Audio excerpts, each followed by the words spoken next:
All right, so I have this Ask HershNoeie that I wanted to kind of hammer out really quick, and this is going to be the last video I do for the day. Um, I gotta get on the road. Gotta get going. But anyway, you guys don't care. Make sure you join our Discord. It's going to be down in the description box below. This person says, "Hey Hersh, I know that you have mentioned going to Haiti and that you do some work there from time to time. Uh, what are what are your thoughts about vacationing there? Is it a safe place to go? How come a lot of people don't go more often? What are your thoughts overall?" Great question, right? Um, and yes, I do think that Haiti is a good place to go and vacation. Here's one of the misconceptions, right? Haiti is a developing country. There's no question about that. There's no question there's a lot of issues there. There's no question that there's things that will be of a culture shock for a lot of people. However, it is in when we're talking about the Caribbean, one could argue that Haiti has the best looking beaches. Um, Even when you talk about all of Hispaniola, which is Dominican Republic on one side and Haiti, some argue that Haiti's beaches are better than those on Dominican Republic. Maybe it's due to the position of those two countries and the ocean and that type of thing. I don't know. But some people will claim that, right? Some will claim that Haiti has the best beaches in all of the Caribbean. I don't know. I think that's open for interpretation and personal opinion. I will say that I've been to the Bahamas, for example, and the Bahamas is great. However, you're going to pay for it, right? It is a tourist mecca, and that is the one country in the Caribbean that receives a high amount of tourists. Next would be the Dominican Republic. Both countries receive a huge amount of tourists, and Jamaica. Those three get so much in terms of tourism that what you're seeing is not always the reality of the country. So when people go to Jamaica or they go to the Bahamas or they go to Dominican Republic, 9 times out of 10, they're going to be going into very touristy spots. So when you go there, it's not a culture shock. So you land at the airport, you typically have to drive out. So the resort that you're going to go to, which is typically all inclusive, is going to pick you up at the airport, drive you to where they are, and in most cases it's in a secluded area or an area that's pretty restricted, meaning that locals either can't go into those areas or they're screened or they're not able to really go too far into those areas. That's just the reality of it, right? Other people come in by cruise to those three locations, and it is similar because the cruise will stop at a particular point that the company is either built or that the company has assurances from the local government that this is an area that the cruise ship will dock at, and they've paid for. Typically the cruise liner will pay for the infrastructure it needs. So basically the dock, it will pay for that because it's going to meet certain specifications. If for some reason the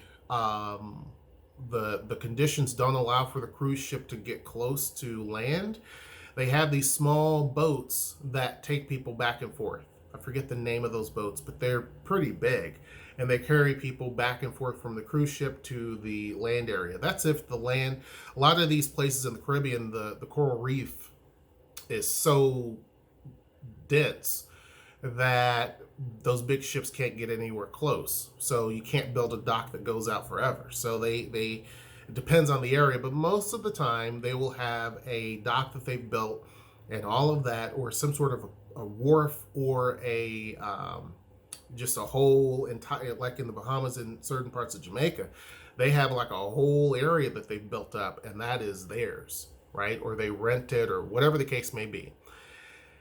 You don't see that in Haiti. And so what most people talk about when they talk about Jamaica and Dominican Republic, and the Bahamas. And this is not to talk trash about any of them, because they're all great, wonderful places.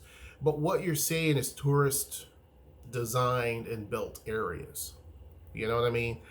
You're not seeing what the reality is. And so everything's going to look amazing. The hotels are going to be 5-star, and look at all the elegance and look at all of this. But that's just not the true reality of it. Haiti, on the other hand, doesn't have that type of investment. The only thing you're going to see in Haiti that is similar, and it baffles people. Let me look at it. I forget the name. But it baffles people. Forget the name. Labadee. Now, some people think Labadee is an island off of Haiti, and that basically this is where you're going to go, and they make it seem like, you know, this is Haiti, but it's separate from Haiti and all of this. That's just not true.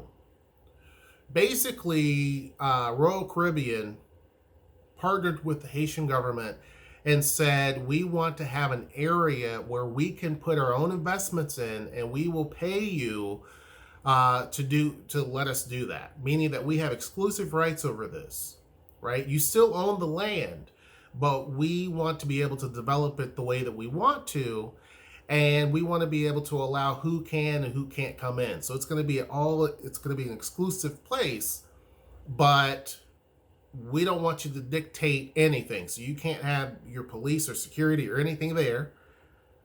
This is going to be ours. We're literally leasing this, and this falls under our entire thing. So they call it a private island, but it's not.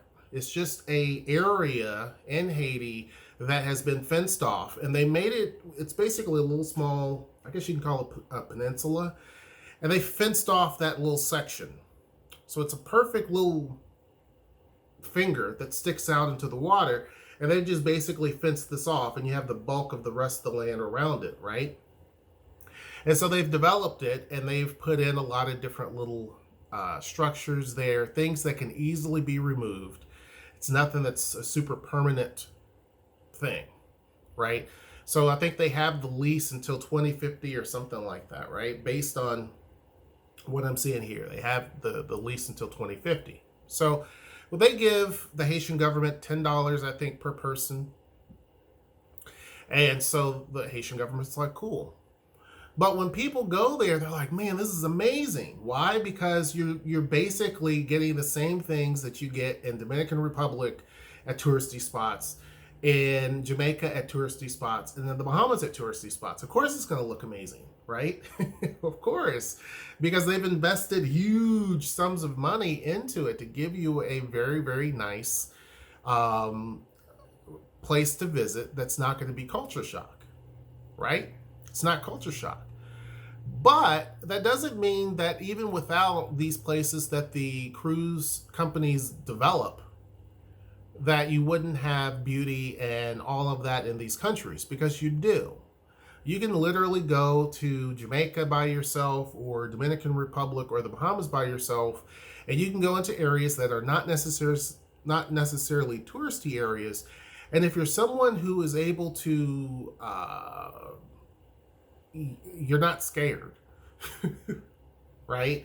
And you're not always worried, because you don't really have much to worry about a lot of times. But if you go there just for the experience, and you want to go to different places, I wouldn't go into notorious places or notorious areas where it's always a problem. But you'll get to see kind of what life is like there, and some people like that. They don't like the touristy areas. They like going amongst just regular folk and regular areas. And you have a lot of those. You have a lot of regular beaches, right? And so people like that. The problem is when you talk about those 3 countries I mentioned, where are the regular cool beaches? Because most people outside of those countries don't really know where those are. In Haiti, you don't have any place that is just a fancy schmancy beach. Everything is just a regular beach because it's not promoted. Haiti is not represented by these tourist companies or these cruise industries other than Labadee. So all the beaches you look at are untapped, untamed, regular natural beaches. You don't have because Haiti is less developed out of the three countries I mentioned.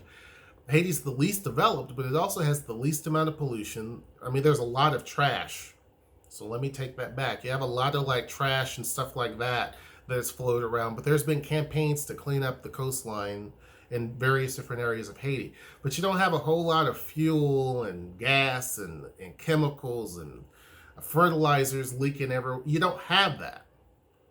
You see what I'm saying? So Haiti, really and truly, it's the fact that it's kind of poor can help in aspects that other places it can't. So you don't have, people can't afford fertilizers for their crops typically. So you don't have that leaching everywhere and the smell of that everywhere and the air pollution everywhere as bad as you do in other places. There are places where you won't even see a car. If you go to Loganov Island, for example, it's rare to see a vehicle. You see what I'm saying? You see mostly motorbikes, but rare to see a vehicle. And so some people, when they go to places like Haiti, they're like, wow, this is not what I expected. There are also a lot of big time resorts in Haiti, right? Now, some people are shocked when they go there. Some of the big ones are Decameron. I'm probably saying that wrong, okay? But Decameron. There's Wahoo Bay Beach, Abaca Bay and Resort, Calico Beach Club, right? Now, some of these I've actually seen myself, okay? A lot of these are rated 4.2 stars, 3.9 stars based on what people give it, right? The rankings that people give. When you're talking about the official rankings, does Haiti have 5-star resorts? It actually does. And some of these are glitzy, glitzy, glitzy places. It actually does. So you don't hear about it as much because Haiti is not amped up as much as some of these other places. These other places have a huge amount of money behind them. If you look at the history of the Bahamas, there's a reason why the Bahamas is such a huge hotspot. It had international investors invest heavily in that country back in the day.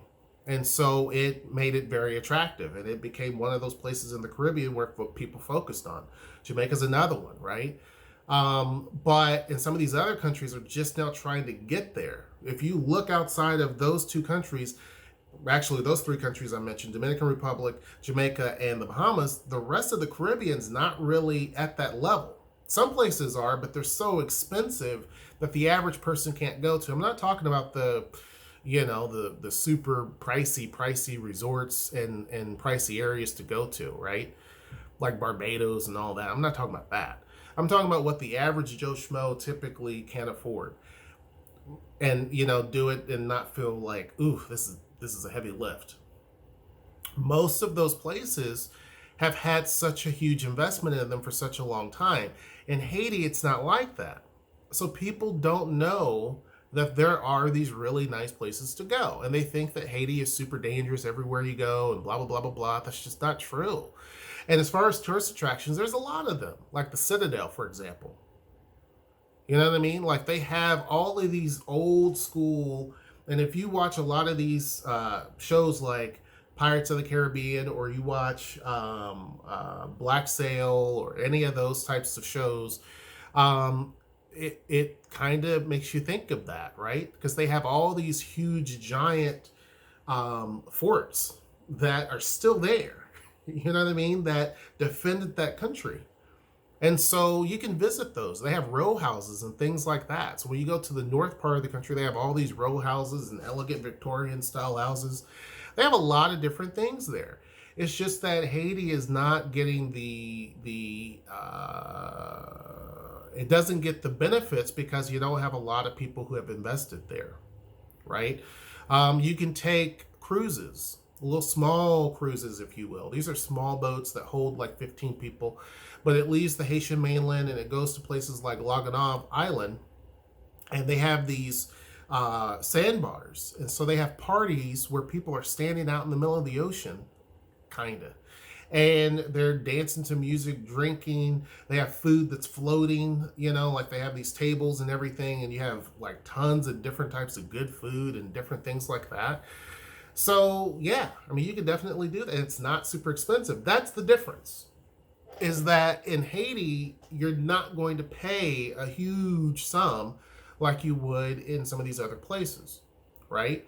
The other thing that, besides the food and stuff like that, which is amazing, some of the other things is that you could probably go to, there's tour agencies that take you to different places, and you can do a lot of different things. But Haiti is known for, just like a lot of places in the Caribbean, is known for their rum, right? Some places it's a 2-hour tour to go to some of the rum facilities and taste out the rum. You see what I'm saying? So you can have rum tasting. So yeah, I would say that Haiti is, now I would plan your trip. I wouldn't just show up and just be like, okay, here I am. I would definitely plan your trip out. Logistics can be difficult in Haiti. There's no question about that. There's certain areas in Haiti, especially in Port-au-Prince, that you want to avoid. Other parts of Haiti is not a big deal, but definitely Port-au-Prince, the biggest city. There are certain areas you want to avoid. There's certain places I wouldn't recommend going to at all. And at nighttime, you want to be careful. When I went to Lagonave Island, you can go anywhere you want to any time of the day. But Lagonave Island is going to be a massive, massive culture shock to anybody that goes there, because the infrastructure is just nil. There's hardly any infrastructure there at all.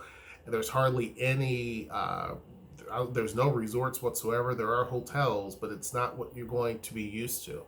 So I wouldn't necessarily say go to Lagonave Island yet.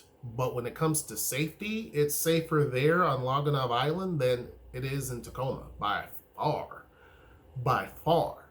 So, I went there with a whole lot of money on me, and I went deep into the mountains and everything else. And people knew that I was foreign, and nobody tried to do anything at all. If anything, people were nice and trying to help and all that, but as far as people trying to hurt you, I never once felt scared. The only thing that I did not like is at the airport in Port-au-Prince, when you land and you take your bags and you go outside, you have a lot of people that want to help you with your bags because they want you to give them a tip. I don't like that. The other thing that I don't necessarily like was, again, on the Haitian mainland, is we had a guy that, the person that I knew that I was there with, she knew this guy who his co-worker was driving. They worked for some company, and his driving scared me. Now, bruh, like, now that, the driving there, not a fan. Not a fan, not a fan. Now, that is one thing that I can tell you I wasn't a fan of. But, excuse me, you do still also have resorts there where the buses will come and pick you up at the airport and stuff like that. So like I mentioned, Decameron and some of these other places, you probably have a bus that will pick you up from where you are, drive you out to the resort, just like you do in all these other places. So you don't have to worry about the people, asking if they could take your luggage and help you. You don't have that problem there. And so it's a little bit different. And they're driving normal. They're not going to drive like 90 miles an hour, weaving in and out. It's not going to be like that. But if you have just a regular person driving, and yeah, it's hit and miss, they may drive like that, and that freaked me out. But other than that, yeah, I mean, in some of these places like Wahoo Bay Beach, they have an outdoor pool, free Wi-Fi. Abaca Bay and Resort, they have a pool, free Wi-Fi. Calico Beach Club pool, free Wi-Fi. I mean, they're just like any other place. There will be a time when I will do a video that shows you the inside of some of these places, like the rooms, like Wahoo Bay Beach. The ratings are very good, 750 reviews, and it's very good. It's a 4.2. It looks nice, man. Like, it looks nice. You're right there by the ocean. Now, this is the area, this is the resort I pass by often. And I'm actually going to go and probably either stay there next time or at least spend some time there. But it's really nice. You know what I mean? Like, you have the typical stuff that you see. You have the big, it's in the water, but it's kind of like a trampoline in the water. I don't know what it's called. You're able to jump on it.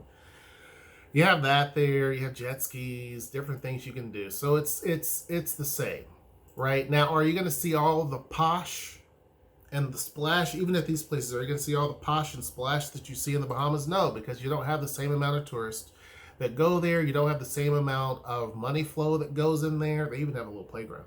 You don't have the same amount of investment, but it still is nice. They even have a casino, not at this particular place, but there is a casino in Haiti that's fairly nice, right? In Port-au-Prince, it's fairly nice, really nice. So yeah, I would say, and these rooms are not super expensive. They're like $124 or so a night. Not bad. But yeah, I would say that Haiti would be a good place to plan a trip. Definitely plan your trip out. Most of these places are going to be all inclusive, so you're able to do whatever you need to do.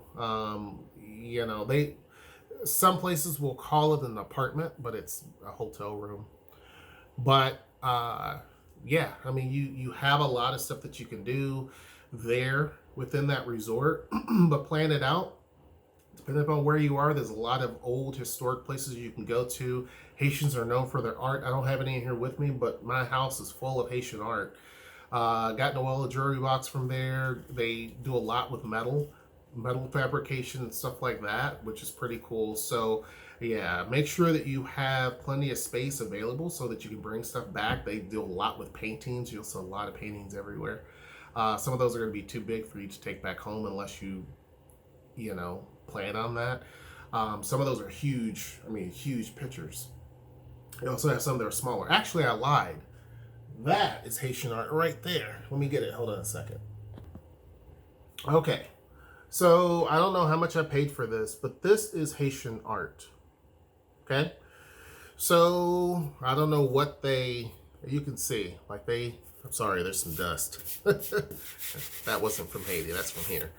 But anyway, you can see where they've, painted and all that, and they put this on something. I don't know what this is, but it's hard, right? And you can see, it's like rough cut and all that. I don't know how well you can see it. You can't see it here, but there's some rough cuts that were done, and this was painted. There was a guy on the beach selling this. He painted it. He had a lot of other stuff. He did woodworking, different things like that. Metal work, right? There's some folks that take those big conch shells and they do stuff with it. So there's tons of stuff. So you can get art like this, which is really bright, vibrant, because that's kind of what the country is like.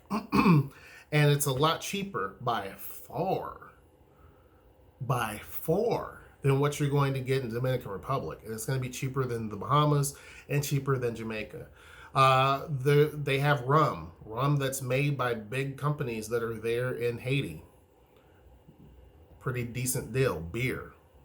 Prestige is their country beer. It's made there in Haiti. You can get you a bottle for $1. You know what I mean? Like, it's not bad. It's just basic beer, but it's not bad. So yeah, I mean, absolutely. It's kind of one of those places that's kind of a hidden discovery. And when people go there, they're like, oh, I want to keep coming back, right? Like it captures you. And it's just, again, the water is just intense. It is intense. I can't explain it any more better than that. When I go back, I'm going to make sure I focus on that so you guys can actually see it. And I'm working with some of the folks there on Loganav. Hopefully Loganav will get to a point one day where it's like this too, where you can go there as a tourist and feel super comfortable. Right now, it's not, most folks are not going to feel comfortable there because the infrastructure's not there, right? But anyhow, to answer your question, yes. I would say go to Haiti, plan your trip out very well. This person was a female. She's like, I'm a female. And she's like, is it safe to go there? She had mentioned that her friends are in their 40s, and she wanted to know if it would be safe for them to travel there. They're looking for something that's safe. And so, yeah, I mean, it's I mean, right now it's the sickness. There, they don't have much of an issue. If you look at the number of sicknesses there and people being with it, it's just very low. But once everything starts to clear up, yeah. I mean, it would be safe for women to go by themselves. Again, I wouldn't go out, and I would say that here. I wouldn't necessarily go out at night by yourself roaming around. On the resort, yeah. At night on the resort, you can stay out as long as you want, not a big deal. But as far as journeying around, walking around, driving around at night, I wouldn't do that. But yeah, during the daytime, sure, there's tons of things. I would hire someone that is like a local tour guide that can take you to different places and things like that. One of the big things is the iron market. I haven't been yet, but the iron market, that would be an all-day thing. Anyhow, hope you guys enjoyed the video. Make sure you join the Discord down in the description box below. Make sure you like, share, and subscribe. And until next time, I will see you. Take care.